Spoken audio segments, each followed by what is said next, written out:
Hello दोस्तों, welcome to read to succeed. आज हम बात करने वाले हैं एनडीए सेकंड 2021 के गेट के पेपर के बारे में। तो आपको जो है क्या स्ट्रेटजी अपनानी चाहिए जिससे आपकी जो है गेट की कट ऑफ क्लियर हो सके, तो उसके बारे में हम आज बात करेंगे। तो वीडियो शुरू करने से पहले आपसे रिक्वेस्ट है, अगर आप हमारे चैनल पर नए हैं तो प्लीज़ चैनल को सब्सक्राइब कर लें, ताकि आपको इसी तरह की जो भी वीडियोज़ आती हैं या कोई नई वैकेंसी आती है उससे कोई रिलेटेड अपडेट आती है तो हम अपने चैनल पे जो है टाइम टू टाइम अपडेट करते रहते हैं। तो आप हमारे चैनल पे बने रहिए। तो सबसे पहले इसकी बात कर लेते हैं हम इसके एग्जाम पैटर्न के बारे में। तो आपको पता ही है कि इसमें मैथ्स का पेपर होता है और इंग्लिश रहता है आपका और जनरल नॉलेज रहता है। तो हम आज सिर्फ गेट के पेपर में देखेंगे जिसमें इंग्लिश और आपका जनरल नॉलेज आता है। तो इंग्लिश के जो पेपर है उसमें आपके 50 क्वेश्चंस रहते हैं 200 नंबर के, और जनरल नॉलेज में आपके 100 क्वेश्चंस रहते हैं 400 नंबर के। यानी आपका जो एक क्वेश्चन है वो 4 नंबर का इसमें रहने वाला है। तो इसमें जो आपका इंग्लिश है इसका बहुत इम्पोर्टेंट रोल है, क्योंकि इंग्लिश अगर जो आपकी अच्छी है तो यह आपकी हेल्प करेगी जो है कट ऑफ को क्लियर करने में। जीके का जो रहता है वो अनप्रिडिक्टेबल रहता है, कहाँ से क्वेश्चन आ सकता है, तो उसके बारे में हम बात करेंगे। चलिए, तो सबसे पहले बात कर लेते हैं इंग्लिश के बारे में। तो इंग्लिश की बात करें तो इसमें आपके स्पोर्टिंग एरर्स आते हैं 5 to 6 क्वेश्चंस, जो आपके 20 मार्क्स के रहेंगे। कॉम्प्रीहेंशंस 6 क्वेश्चंस आते हैं जिसमें आपके 24 मार्क्स का आया था पिछली बार। सिलेक्टिंग वर्ड्स आते हैं 10 क्वेश्चन आते हैं तो 39 नंबर के। तो और आपके ordering of words in a sentence, sentence improvement and synonyms antonyms, इनसे जो है क्वेश्चन बने हैं पिछली बार। तो यह जो है 200 नंबर का आपका पेपर रहता है, 50 क्वेश्चन टोटल पूछे जाते हैं। तो अगर जो आप इसमें 150 प्लस स्कोर कर लेते हैं तो आपका जो है कट ऑफ क्लियर करने का चांस ज़्यादा हो जाता है। और इसमें जो है आप ला भी सकते हैं 150 प्लस मार्क्स, अगर जो आपकी इंग्लिश बहुत अच्छी है। अगर जो आपकी इंग्लिश जो है ज़्यादा अच्छी नहीं है तो आप जो है सिलेक्टिंग एरियाज़ पे, जो सिलेक्ट एरियाज हैं जिनसे क्वेश्चन बनते ही बनते हैं, उन पर फोकस करिए। जैसे सिनोनियम्स एंटोनियम्स हैं, वोकैब का पार्ट जो है काफ़ी पूछा जाता है तो आप उसकी तैयारी ज़्यादा करिए। और जो है इसमें ग्रामर से भी क्वेश्चन बनते हैं, तो ग्रामर अगर ज़्यादा अच्छी नहीं है आपकी तो इसमें जो है इसमें भी सिलेक्टिंग एरियाज़ पढ़िए। आप पीवाईक्यूज उठाइए इंग्लिश के और इसमें देखिए कि कहाँ से क्वेश्चंस ज़्यादा बन रहे हैं। तो पीवाईक्यू सोल्व करना बहुत ही ज़रूरी है, क्योंकि आपको ये अंदाज़ा हो जाता है कि कहाँ से क्वेश्चंस बन रहे हैं। इससे आप जो है ज़्यादा से ज़्यादा क्वेश्चंस अपने हल कर पाएंगे। आप जो है डेली एक मॉक टेस्ट ज़रूर लगाइए इंग्लिश का, जिससे आपकी जो है इंग्लिश बेहतर हो सके। तो चलिए अब बात कर लेते हैं गेट के पेपर जीएस के पेपर के बारे में। तो जीएस के पेपर के बारे में बात करें तो जो सबसे पहले साइंस सेक्शन देख लेते हैं। तो फिजिक्स की बात करें तो फिजिक्स में आपके जो है 22 से 25 क्वेश्चन पूछे जाते हैं। तो 22 से 25 क्वेश्चन जो हैं पूछे जाते हैं, और यह जो है एनसीईआरटी बेस्ड होते हैं 11th और 12th क्लास के। तो 11th और 12th क्लास का आपका जो है इसमें लेवल रहता है क्वेश्चंस का। तो इसमें बात करें टॉपिक्स के बारे में तो इसमें मोस्ट इंपॉर्टेंट टॉपिक्स जो हैं वो आपके हैं ओम्स लॉ हो गया, जैसे सिंपल हार्मोनिक मोशन हो गया, हाइड्रोमीटर हो गया, माइक्रोस्कोप या एक्सरे, या न्यूटन्स लॉ है, और आपके कई अन्य जो नियम हैं, लॉज हैं, उनको आप पढ़ेंगे। तो उससे जो है आपको इतना श्योर हो जाएगा कि यहाँ से क्वेश्चन बनता है, तो आप उतना करके जाएंगे तो वहाँ से क्वेश्चन आप हल कर पाएंगे।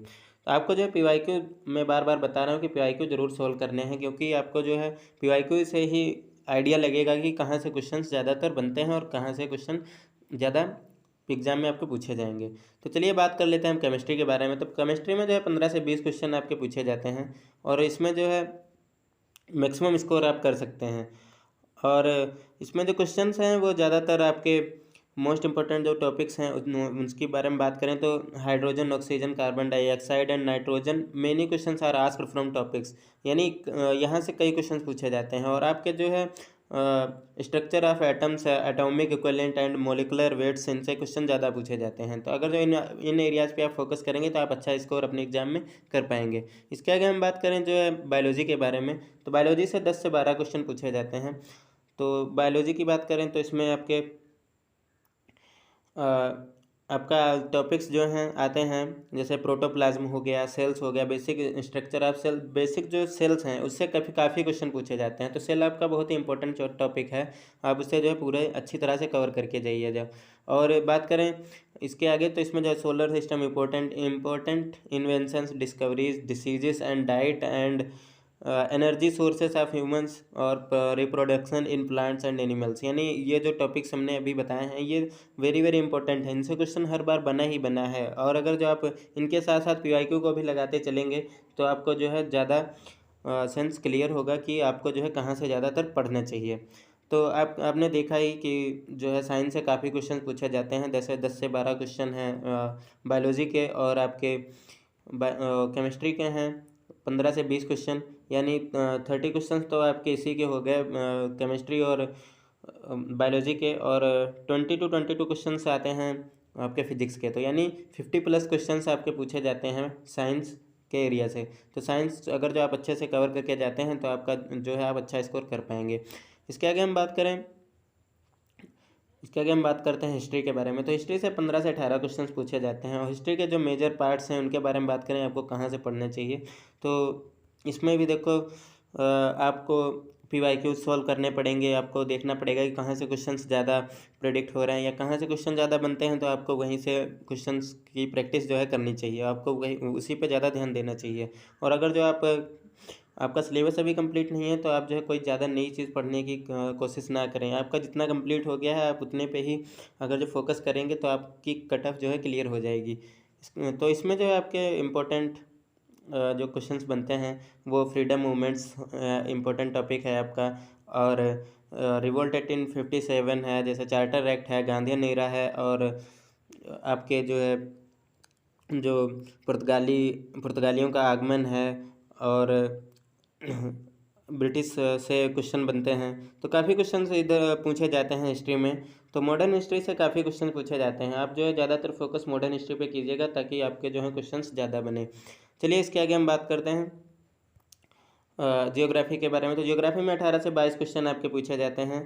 तो जियोग्राफी में आपके जो है बेसिक नॉलेज को चेक किया जाता है, इसमें physical, social and economic geography से क्वेश्चन पूछे जाते हैं, और क्वेश्चंस जैसे इसमें पूछे जाते हैं latitudes and longitudes and concept times, international date line, movements of earth and their effects, और आपके जो अदर टॉपिक्स हैं जैसे नेचुरल वेजिटेशन और important sea ports, main items of import export from India, यानी जो भी आयात निर्यात का सामान है उससे रिलेटेड क्वेश्चंस काफ़ी पूछे जाते हैं।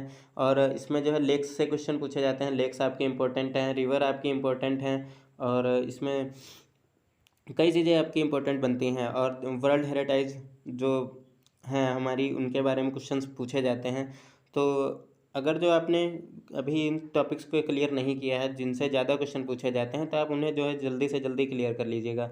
और बात करें तो पीवाईक्यू से आपको जो है काफ़ी ज़्यादा से ज़्यादा हेल्प मिलेगी कहाँ से क्वेश्चन आपका आ रहा है। तो आपसे रिक्वेस्ट है कि आप जो है पीवाईक्यू ज़रूर देखिएगा ताकि आपको जो है आपको क्वेश्चन का अंदाज़ा लग पाएगी क्वेश्चन कहाँ से ज़्यादा बन पा रहा है। चलिए इसके आगे हम बात कर लेते हैं हमारे करंट अफेयर्स के बारे में। तो करंट अफेयर्स में 9 से 12 क्वेश्चन पूछे जाते हैं, ये कभी कभी 12+ क्वेश्चंस भी पूछ लिए जाते हैं। तो इसमें जो है इंपॉर्टेंट इवेंट्स से क्वेश्चन पूछे जाते हैं, और रिसेंटली ईयर्स में जो है इंडिया में क्या हुआ है उनके बारे में क्वेश्चंस पूछे जाते हैं। और इसमें आपके करंट इंपॉर्टेंट वर्ल्ड इवेंट्स यानी विश्व में जो इम्पोर्टेंट इवेंट्स ऑर्गेनाइज किए जाते हैं उनसे क्वेश्चंस बनते हैं। इंटरनेशनल एंड नेशनल ऑर्गेनाइजेशंस में अगर जो कोई इम्पोर्टेंट सेशन चल रहा है तो उससे क्वेश्चन पूछे जाते हैं, और कल्चरल एक्टिविटीज़ एंड स्पोर्ट्स से क्वेश्चन पूछे जाते हैं। तो आपको जो है इन एरियाज़ पे फोकस करना बहुत ज़रूरी है। तो जो है 9 से 15 तक क्वेश्चन भी इससे पूछ लिए जाते हैं, कोई फिक्स नहीं है कि 9 से 12 ही पूछेगा, 12 से ज़्यादा भी इसमें क्वेश्चन पूछ भी सकता है। तो हमने जो है सारा हमने देख लिया कि आपको कैसे पढ़ना चाहिए गेट के पेपर के बारे में। आपके लिए इंग्लिश बहुत ही इंपॉर्टेंट है, अगर आप इंग्लिश में अच्छे से कवर कर पाएंगे तो इसमें जो है अगर आप सिलेक्टिव टॉपिक्स भी पढ़ेंगे गेट के पेपर में तो जीएस के पेपर में सॉरी, तो आप जो है इसकी कट ऑफ आराम से क्लियर कर सकते हैं। तो चलिए थैंक्स फॉर वॉचिंग। अगर आपको वीडियो अच्छी लगी हो तो लाइक करें, कमेंट करें, और हमारे चैनल को सब्सक्राइब जरूर कर लीजिए। जो भी आपकी गवर्नमेंट एग्जाम्स की नई अपडेट है या कोई नई वैकेंसी आती है उससे रिलेटेड हम वीडियो बनाते रहते हैं। आपको बता दें हमने जो है इन्हीं सभी एग्जाम्स के लिए हिस्ट्री और ज्योग्राफी क्लासेस चलाई हुई हैं, तो हमारे चैनल के प्लेलिस्ट में जाके वो क्लासेस देख सकते हैं। हमने स्टैटिक जीके की क्लासेस करवाई हुई हैं जिसमें हमने टॉपिक वाइज सारी चीज़ें क्लियर करी हैं, तो आप वहाँ से देख सकते हैं। आपके एग्ज़ाम्स के लिए बहुत ही इंपॉर्टेंट क्लासेस रहने वाली हैं। Thank you.